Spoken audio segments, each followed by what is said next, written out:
Good morning, everybody. So today I'm going to go and make some biochar, or at least start the process anyhow. This is going to be fun.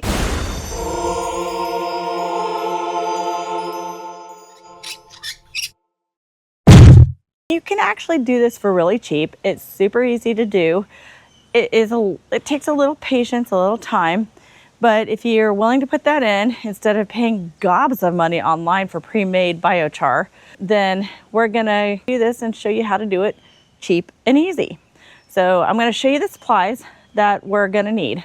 I have this gargantuan box, but if you don't have a giant box like this, you can always just put some smaller boxes. And then I have some smaller boxes here. I'll show you how I use those. A lawn leaf bag. And then over here, I keep in this little bucket, charcoal. Now the type of charcoal you want to use for this really, really matters. So let's talk about that for a second. Notice this big word, lump charcoal. You cannot use briquettes with this. Here we have oak and hickory, and hardwood is really the best kind of charcoal to use. Inside, when you look at lump charcoal, it will not even look like a briquette. It looks like black wood. And listen, it kind of sounds like glass. You want it to be like that. And look, you can see the wood grain in there. That's what you want. You may want to get a pair of gloves because your hands will turn black, and then you don't want to like rub your face or scratch something because then you'll look silly. So the thing about biochar is you can't just use those giant pieces. You have to crush it down to really, really small pieces. How do I go about doing that? I use a tire. The car has a lot of weight. The tire is a little bit on the soft side because of the rubber, and it's heavy. So let's do this. Lawn bag is because I need to put the charcoal in the bag because otherwise it's gonna get really messy. Just another little, I don't know if you can see this on the camera, but there's a lot of dust coming out. I just poured a bunch of charcoal in here. There's just a lot of dust flying out of here. You may actually want to use a mask. It's probably a good idea to do that.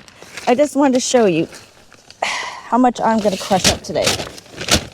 Maybe about 4 inches worth. I'm laying it down and I'm gonna spread out the charcoal. I don't want it in one big lump like this. I'm gonna spread it out a little bit. So,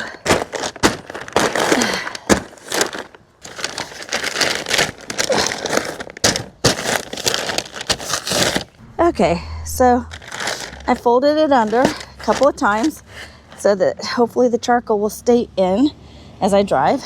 The reason for the smaller pieces, the bag is going to get torn to pieces.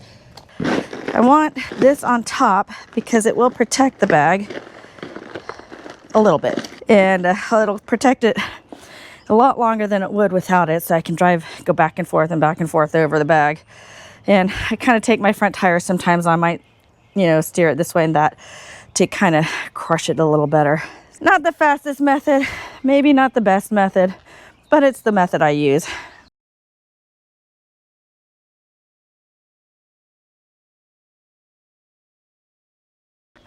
So let's check this now. So now this is about the size of the pieces. We're about halfway there.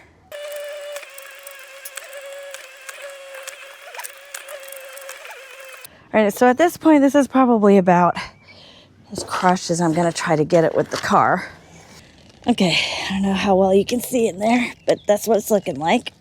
All right, variety of pieces. I can feel dust in there too, like a lot of little, see these smaller pieces down here? I'd be really happy if I can get the whole thing like that. So let's go for it. Here's what I got. My cinder block on here. I just lifted it up and crushed it a couple of times across the bag. Still feel a few big pieces, may need a little bit more crushing, but generally speaking, that's what we're getting out of it. That's not too bad. So I'll just continue to do a little crushing with the cinder block. Consider it a free workout.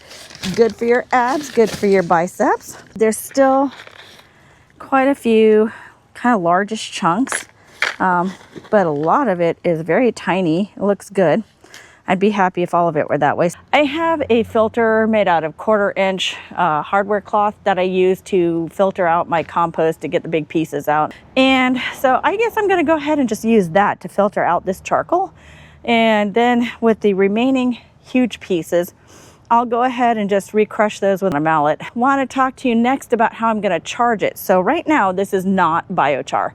Right now, this is simply crushed up charcoal. If you actually put it in your garden like this, it will do detrimental things to your garden. Why is that? Because it's going to charge itself. What do I mean by charging? The reason charcoal makes incredible biochar is because inside each of these little pieces, even the microscopic ones, you know, the little tiny sand-sized particles, there are tons and tons and tons of pores, microscopic pores, and this makes the surface area of the charcoal so amazing. Now that surface area is a perfect home. All those little pores are a perfect home for microorganisms, and so the charcoal, if it were to go into your dirt not being charged, it would just suck up like a sponge. It would suck up all those nutrients, suck up all those microorganisms, and they would just go into the charcoal and deplete your garden dirt of any nutrition that it already has. That is being charged when the charcoal has all those nutrients, microorganisms living inside of it. The reverse of that is if you put it somewhere where you want it to do that, i.e. a compost pile, or if you want to put it in some fertilizer liquid, which is something I want to talk to you all about. I just learned about something called JDAM liquid fertilizer, and a lot of you have heard of that. And I've heard of it before, but now it's kind of becoming more relevant for me. And I want to take the charcoal, the crushed charcoal, and throw it in there and let it sit there for a few weeks and let it charge itself up. Once the charcoal is charged, and this is the beauty of it, it kind of always stays charged because all those microorganisms in there are just going to keep reproducing. They're going to keep eating the stuff around them that makes the soil really good and pooping out all the good stuff. And it will just keep feeding your soil. Once you add it to your soil after it's been charged, it will feed your soil for years and years and years. So I have one set of beds where I did, back in 2023, I added biochar, and it wasn't a ton, but I added it to these beds. And I think I may have added fertilizer twice to these since then. That's it. I mean, look at the plants. I mean, now they're looking kind of sad right now because they just went through 3 weeks of a deep freeze. So they're still recovering, but I mean, look how green they are. And right after I put the biochar in, that is the only time in my life I got tomatoes that were over a pound. I'm talking about like 1 pound, 4 ounces. I mean, they were verging on 1.5 pounds. Maybe I can throw a picture of some of them here. Yellow Brandywine and Black Beauty tomatoes, they were massive. And I think I have the biochar to thank for that. It's worth the effort to make the biochar. If you don't want to make it, you want to spend gobs of money buying it, professionally made, ain't nothing wrong with that. I just don't have the deep pockets for that. And charcoal is just cheap. So is a compost pile. Frankly, so is the JDAM fertilizer. I mean, honestly, except for the charcoal, the rest of that's free. All right, so continuing on with the biochar, let me show you what I'm doing. I am going to take our biochar from yesterday in the bucket. There are still some rather large pieces, and those have to be broken down. But there's also a lot of really good crushed up from what we've already done. And I'm going to just pass it through.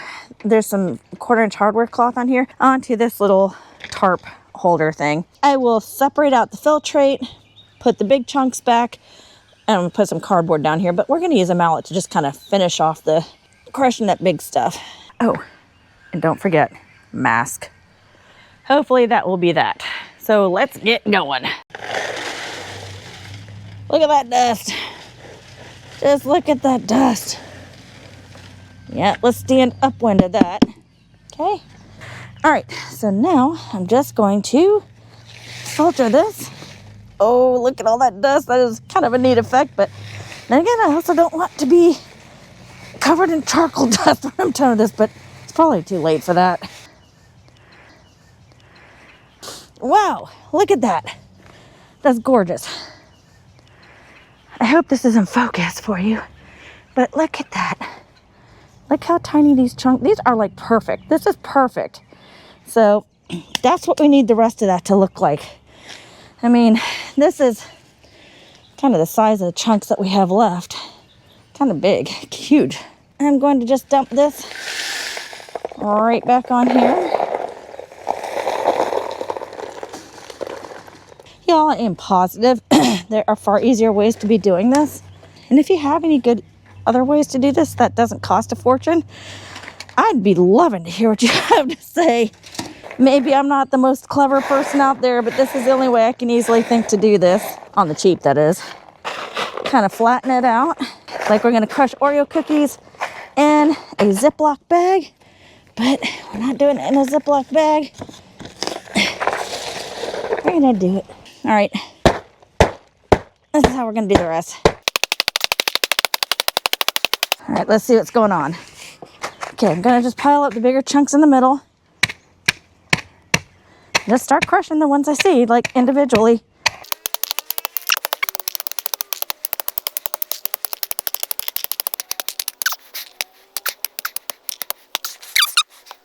There we are.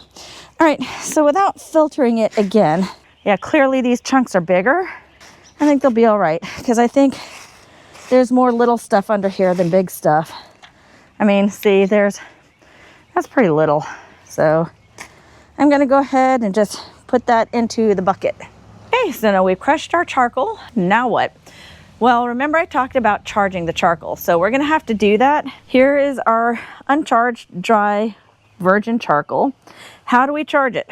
Well, it just so happens that yesterday I was harvesting some lettuce from my garden, intending to throw them into my compost pile. But then I remembered I learned about JDAM liquid fertilizer. And that's rainwater that's in that bucket. And that's the best water to use because it's not chlorinated. It doesn't have a lot of impurities in it. I think I'm going to just start a bucket of JDAM. And this one is a good start. What is JDAM? I'm still learning about it, so I'm by no means an expert, but I'm going to tell you what I've learned so far. Basically, it's an anaerobic activity on a lot of plant matter scraps. It's done in water where the oxygen is not as plentiful as it is in the air. And so you basically will stuff a bucket about 2/3 full with vegetable matter, like fresh green matter. And then you want to go get something like leaf mold or some wood mold or something where you dig down underneath the surface stuff and you get up a handful of the decomposed leaf matter or wood matter or both. And then you throw that into the bucket. And that's going to provide the inoculant that you're going to need, the anaerobic bacteria that will be doing the goodies. From what everybody says, it stinks. I mean, it stinks bad. You're going to get this stuff in there, then you're going to cover it all the way up with water, put a top on it if you can, and then let it sit for a few weeks, and it's going to bubble and it's going to stink. And then that's when it's usable. And you're not even going to want to touch it because it smells so damn bad. Apparently, you can store the liquid for a very, very long time. Keep it in a cool, out of the way sort of place. When you go to use the liquid, I have seen people say anywhere from 1 to 300 parts, 1 to 100 parts, 1 to 50 parts. I don't know what's the best. I think you kind of just figure out what your plant's like. I'm going to start with 1 to 100 when I use it because that seems to be in the middle of what everybody and their brother is recommending. And then you use it every 2 weeks. I am going to make some of this JDAM liquid fertilizer. I'm going to let it sit there and stew. I'm going to throw the charcoal in there, the crushed charcoal, and I'm going to let that just sit for another couple of weeks. And then come spring, I'm going to be ready to mix that biochar into my soil that I'm going to use and hopefully have fertilizer for a long time. All right, so it's been about 3 weeks. Let's check in on our JDAM liquid fertilizer. I have it in this giant pot here, which I think is a 5-gallon pot. And I put the screen over it to prevent mosquitoes from getting in and making more mosquitoes. And I put this on top to keep the cats from laying on the screen and breaking it. And I put the brick on top to hold it all down. So anyhow, let's see what it looks like together. All right, there we go. A big pot of disgusting, stinky, nasty, gnarly goodness. That is supposed to be liquid gold. So I just threw everything in there. I just went around and picked weeds and some crap from my garden and all kinds of stuff. And I just threw it in there. And that's what they say you should just do. Throw it in there, let it go under the water. For the first little while, I had to put a brake on everything to make sure it would stay under the water because this is an anaerobic process. So I did that. And y'all, they are not kidding when they say it stinks. Woo, it stinks. And please handle it with gloves. I made the mistake of not handling this with gloves. It stays on your skin for a really long time. Have you ever smelled like the worst rotting potatoes ever? And you know how bad a rotting potato smells. It challenges and rivals that and may even surpass that. It smells, but it's supposed to. So from here on out, it's totally usable, but I ain't done with it. Why? What am I doing now? Remember the biochar or the charcoal that we crushed up? I'm gonna use that and charge it. And I'm gonna charge it and that. I'm just gonna pour it in and try really hard, really hard not to splash this. Okay, now I gotta get it down inside. So I'm gonna use this PVC pipe to push it all down in there because God knows I will not touch this with my hands. I don't even want to touch it with gloved hands, you guys. It's disgusting. Do you see all that? That is decomposing plant matter. And they say the longer you let this stuff stew, the better it gets. Now that it's in there, I can just let it go and sit here for another 2-3 weeks. And now that the weather is getting warmer, this should charge up pretty fast. That's as good as it's gonna get right now. And I'm not gonna touch it. I'm just gonna let it sit there and do its thing. So it's been roughly 5 weeks since we have first made the JDAM fertilizer. And it's been, I think, about 3 weeks since I put in the charcoal to start the biochar charging process.